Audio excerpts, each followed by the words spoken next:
gonna just let you take my man. Tiffany, stop it right now. No one can take your man if he loves you.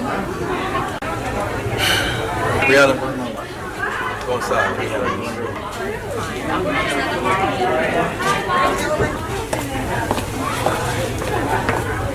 You just can't help yourself, can you? You always have to make a scene. This is the second time you've insulted Brianna. I haven't even begun to insult your girlfriend. Okay, I look better than she'll ever look, and you've known me since the 7th grade. What does she have that I don't have? How about the kind and loving personality? Two things you know nothing about. How can you say that to me? I've done nothing but good things for you, Kenton, okay? I planned trips for us all over the world when we were dating, okay? I tried to get you out of that rusty old ranch of yours. I hosted your customers at my luxurious penthouse apartment. How can you say that I don't have a loving personality? It was all for you, Tiffany. You only love yourself. I love my rusty ranch. I enjoy living a simple lifestyle. All your glitz, all your glamour, it was all for you, Tiffany. That's not the way I roll. Never have, never will. But, Kenton, don't you love me anymore? It's been 2 years, Tiffany. It's time to move on with your life.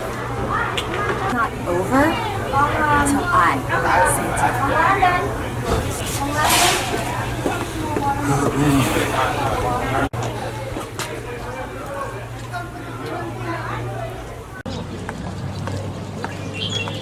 You need a restraining order. Who are you? I own the cottage next door. No one's lived in that cottage for years. Well, I inherited the cottage from my grandmother. I'm a guest of Miss Henrietta Underwood. She knows I own that cottage. You can ask her if you don't believe me. Oh. Well, I'm Kenton Underwood. I'm Henrietta's grandson. Miss Henrietta mentioned you last night. You must be the grandson that was visiting London. In the flesh. So do you have a name? Oh. Brianna Rutledge. I flew in from Baton Rouge yesterday. Your grandmother invited me to stay with her. How do you know my grandmother? Miss Henrietta and my grandmother are really good friends. I've known Miss Henrietta my whole life. She used to visit us every year in Baton Rouge. She wanted to attend my grandmother's funeral, but she couldn't because she fell. Yeah, she fell a couple of months ago. Hey, I'm sorry about your loss. Thank you. So, does this cottage have some sort of special meaning to you? Yeah, my mother grew up in that cottage. Her and my father died in a car crash when I was 2. Wow, I'm sorry for your loss. Are you okay? Yeah, I just went in there looking, trying to find anything that is just a connection with my mother. Found something. A drawing. My mom's name was Ariana. Wow. Well, hey, would you like for me to show you around your property? I'd like that. I enjoy walking. Because there's areas of this property that will definitely take your breath away. Take my breath away. Okay. Yes. This way? Yes.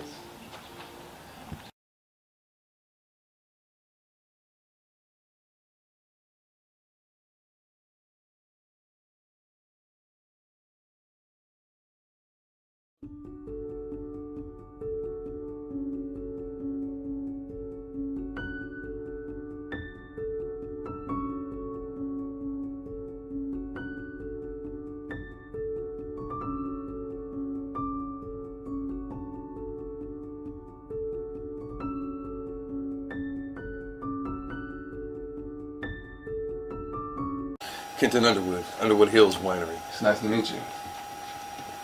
All right, we're going to start the bidding. The time is 1 o'clock.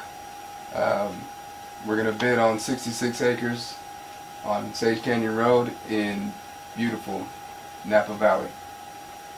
We'll start off at $100,000. Who wants to start? $100,000. 100,000. 150. 150,000. 150,000. 200,000? Just under 200,000? Alright. 250,000. Can you go above that, Mr. Keller? 250,000? Going what? Oh, 250,000. Look at that. Wasn't sure if you were going to bid there. Mr. Underwood, 250,000. Can you go above that? 300,000. No. Let's go. Calistoga has a booth, and they have mud baths. They're here at the Mustard Festival. Let's go. We can check them out. Can I ask you a few personal questions? What do you want to ask me? How do you feel about my family owning a winery? I feel like your father created an awesome business for your family. I've rarely seen you take a sip of wine. You know, I learned a lot about pairing wine with food at my classes at Le Cordon Bleu, but I usually only drink wine when I'm celebrating something. Yeah, you can use those skills when you open up your restaurant. Yeah, I cannot wait. So tell me more about life in Baton Rouge. Well, I spent most of my time as a kid playing in my grandparents' backyard by myself. One of the best days of my life was when I met my best friend Kiera in elementary school. What's so big about Kiera? Kiera taught me how to fight. Fight? You? I don't see you fighting at all. Yeah, oh, I'm naturally thin, so I really don't have to watch what I eat. My body sort of regulates it, but when I was in school, I used to get bullied a lot. I mean, kids used to call me names like Toothpick. Toothpick? Yes. Kiera taught me how to stand up to bullies. Like, I'll never forget, one time I poured glue all over this boy's head for calling me Toothpick, and he never did that again. Her building permit will be ready next week. What did you do? Let's just say I cashed in a favor. But wait, how did you even know what to do? You changed my life with 2 10-minute phone calls, Kenton. I mean, I would have been on my way back to Baton Rouge, but now I can stay in Napa. What would I have done without you? I mean, my building permit would have still been under a pile of others at City Hall. Thank you so much. It's okay. Come on, let's go back home. Okay, let me get my things. All right, y'all. I have prepared my famous gumbo. Some cornbread on the side and some of my grandmother's mustard greens.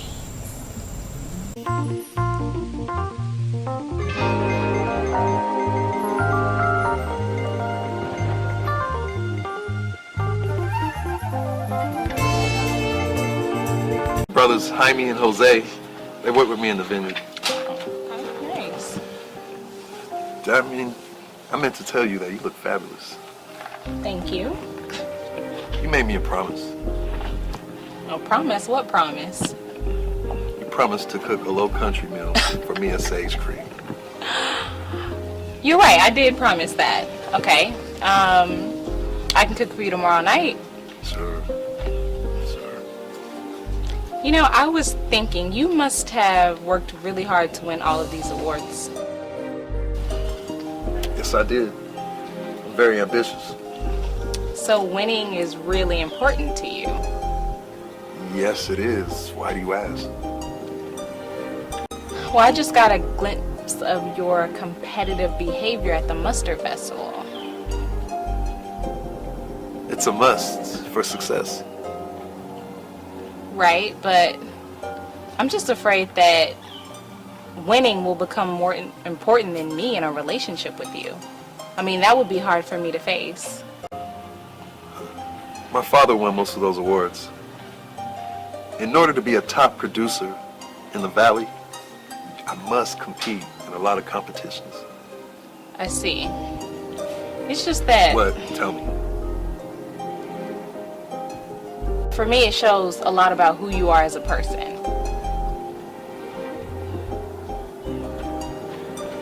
No one's ever told that to me before. So what do you think it reveals?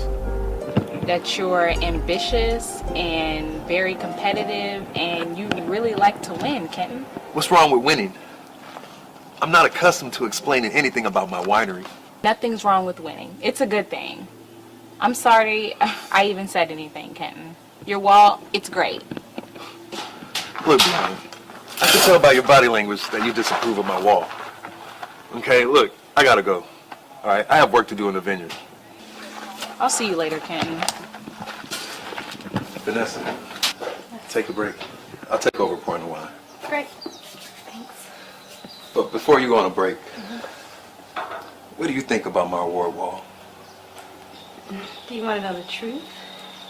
Yes. I think it looks tacky. I need to apologize to Brianna. Come in. May I sit? Sure, have a seat.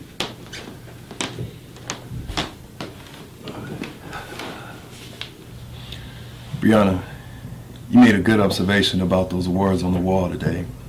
Never thought much about it. But those awards reveal a lot about me. The conversation hit home. But there is a deeper reason I want you to understand why those awards are on that wall. Those awards are a reflection of my father's obsession that I have internalized over the years. Thank you for being honest, Kenton. I suspected there was something you didn't want to talk about back at the winery. When my father started our winery, Peter Keller was the only vintner in the valley that would constantly criticize my father's winemaking abilities at local wine competitions. Peter had no problems humiliating my father in front of me as if I was invisible.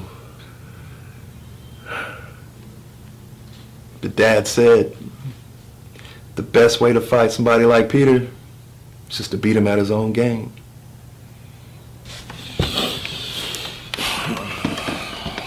When my father's Cabernet finally did beat Peter's in the local competition, all the other vintners in the valley acknowledged my father's superior winemaking skills. Now, whenever I run into Peter, I still feel like that 12-year-old boy with my fists balled up, ready to fight. When it comes to Peter Keller, I get very competitive. I'm going to work on my competitive behavior. Sounds like you've been fighting your father's battle since you were 12. Seems like eternity. Maybe your father fought that war with Peter Keller to make your life easier. I thought you understand my dilemma if you understood my father's history and our close relationship.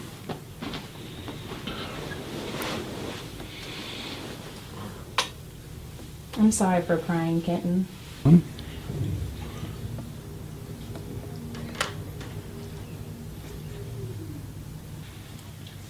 never told that story to anyone, not even my grandmother.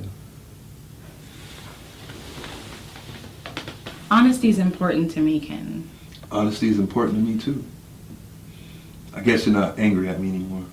No, I understand you better now. Kenton! What, baby? We can't do this here. I can't take this anymore. Let's go back to my ranch. Okay. But wait, what are we going to tell Miss Henrietta? I mean, won't she miss us? Look, my grandmother's a grown woman.